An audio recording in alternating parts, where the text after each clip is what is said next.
point of view. Only for NEET oblique IIT JEE उनके लिए क्या है? तो जो पॉइसलीज इक्वेशन क्या कहती है?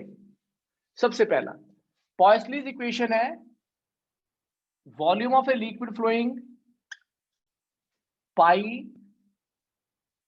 P R4 over 8 eta L. तो अगर हमने सीरीज कॉम्बिनेशन देखना है तो सीरीज कॉम्बिनेशन में आप क्या कर सकते हो? तो सीरीज कॉम्बिनेशन के लिए इसको हम ऐसे भी लिख सकते हैं, और that is equal to P by R, where R is the resistance of the liquid, resistance offered by the liquid, R is equal to 8 eta L by pi R4. So number one, first part, series combination, series combination. तो हम series combination की जब हम बात करते हैं उसमें हमने एक ट्यूब ले ली है, इसके साथ एक और ट्यूब जोड़ दी, एक ट्यूब ले लो और फिर एक साथ में और ट्यूब जोड़ दी लाइक दिस। इसकी लेंथ थी L1, इसकी थी L2, इसका रेडियस R1, इसका रेडियस R2। तो क्या आ गया? आप फॉर सीरीज कॉम्बिनेशन याद रखना है, net pressure for series pressure is always equal to P1 plus P2, but volume of a liquid flowing per second in both the tubes is always same according to equation of continuity. तो अगर मैं ये condition लगाता हूं, this is your which is equal to volume क्या होती है हमारे पास? वो हमारे पास आ जाएगी पाई P1 R1 की पावर 4 8 ईटा L1। लिक्विड तो सेम ही है, लिक्विड तो हमने सेम ही लिया हुआ है, विस्कोसिटी सेम है, तभी तो अगर विस्कोसिटी सेम होगी तभी तो वेलोसिटी दोनों की बराबर होगी वॉल्यूम ऑफ ए लिक्विड। अगर तो विस्कोसिटी डिफरेंट हुई फिर कैसे हो सकती है? That will be equal to pi P2 over 8 eta L2। यहां से आपने P1 और P2 की वैल्यू निकाल ली। तो अगर आप P1 P2 की वैल्यू को कैलकुलेट करते हो तो क्या आ जाएगा? अगर कैलकुलेट करें हम तो वो आ जाएगा that will B which implies यहां से अगर हमने सॉल्व किया ये अगर हम कैलकुलेट करते हैं तो P1 आया that will be equal to 8 eta L1 over pi R14 into V। Similarly जो P2 आया वो आया 8 eta L2 pi R24V। This is your equation number 2, 3. From equation first, second and third. From equation first, second and third, आपके पास क्या आ गया फिर? From equation first, second and third. From equation first, second and third. P is equal to value put कर दी, V तो बाहर है, V को बाहर ले गए, अंदर आपके पास जो आएगा उसको आप लिख सकते हो, that will be equal to ये 8 eta L1 divided by pi R14 must be equal to 8 eta L2 pi R24 like this.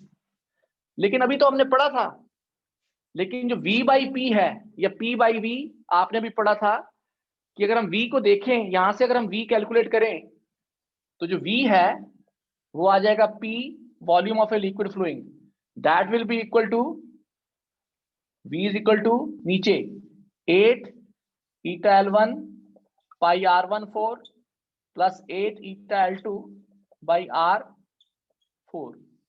लेकिन ये चीज क्या है, ये तो रेजिस्टेंस है, तो इसको हम लिख सकते हैं that will be equal to P over R1 plus R2।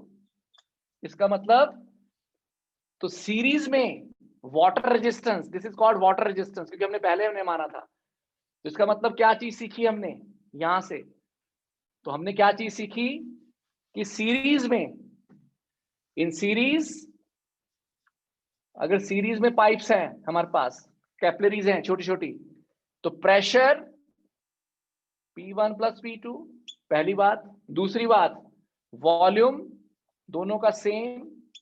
तीसरी बात, water resistance R effective that is equal to R1 plus R2। ये हमने यहां से सीखा, तो इसी के ऊपर जब न्यूमेरिकल आएंगे तो हम कर सकते हैं। अब हमारे पास है पैरेलल कॉम्बिनेशन, इसको रब कर दूं बेटा? Yes sir. चलिए, अब हमारे पास है पैरेलल कॉम्बिनेशन। पैरेलल कॉम्बिनेशन की बात करते हैं अगर हम, तो पैरेलल कॉम्बिनेशन भी देख लेते हैं क्या कहता है। फॉर पैरेलल कॉम्बिनेशन, पैरेलल में क्या हुआ, तो सेकंड आ गया पैरेलल में। अब बेटा पैरेलल के अंदर उल्टा काम है, कैसे? ये एक ट्यूब है, इसके नीचे दूसरी ट्यूब है छोटी सी, ये हमने एक छोटी सी ट्यूब, इसकी लेंथ L1, इसकी लेंथ L2, R1 R2, इसको हमने पैरेलल में कर दिया। तो अगर आप पैरेलल में करोगे तो याद रखना, पैरेलल में प्रेशर जो है, क्योंकि ये दोनों सेम है, pressure that is always equal to P1 is equal to P2, पहली बात ये याद रखना। और दूसरी चीज, जो volume of a liquid flowing वो ऐड होगा। तो V1 V2 तो आपको पता ही है, तो अगर हम इसकी वैल्यू पुट कर दें तो ये बन गया P पाई P, प्रेशर तो सेम है, P बाहर, पाई P R4 R1 4 8 eta L1 पाई P 4 8 ईटा L2, क्योंकि आपके पास पॉइसली की इक्वेशन लगा दी, कुछ भी नहीं किया। इसको हम लिख सकते हैं V इक्वल टू P, ये बन गया 1 by R1 by 1 by R2 which is equal to P R1 plus R2 divide by R1 R2, ये बन गया। तो याद रखना पैरेलल में ये वैसे ही है जैसे रेजिस्टेंस पढ़ते हैं, तो ये रेजिस्टेंस की तरह ही है, याद रखना ये रेजिस्टेंस की तरह ही है जैसे रेजिस्टेंस हमने पढ़े थे 10th में। तो रेजिस्टेंस पैरेलल में जैसे होते हैं, ये वाटर रेजिस्टेंस है, R जो है वो वाटर रेजिस्टेंस है। तो पैरेलल के लिए पहला फार्मूला ये, दूसरा फार्मूला ये, और तीसरा जो रेजिस्टेंस का effective that is equal to R1 plus R2 R1 R2। इसको अगर हम उल्टा कर देंगे तो ये बन जाएगा आपके पास R1 R2 इफेक्टिव के लिए उल्टा करना पड़ेगा, क्योंकि ये तो सारा ऐसे करके सॉल्व किया, वो तो P बाई R तभी तो आएगा, क्योंकि V upon P is equal to R 1 by R, तो आपके पास आ जाएगा R1 R2 upon R1 plus R2, ये इफेक्टिव है, क्योंकि आपने भी पढ़ा था V is equal to P by R। तो ये सारा का सारा जो बना इफेक्टिव, इसको उल्टा करेंगे तो उधर जाएगा R1 अपॉन R2, ये बन गया। तो ये दो चीजें ये बड़ी इंपॉर्टेंट है, इसके रिलेटेड न्यूमेरिकल्स स्टार्ट करने जाएंगे हम। तो एससी वर्मा के क्वेश्चंस, डीसी पांडे के और बीएम शर्मा के, उसको हम लेंगे। तो आज का टॉपिक के बेटा समझ आ गया सबको? Yes sir. ठीक ठीक है।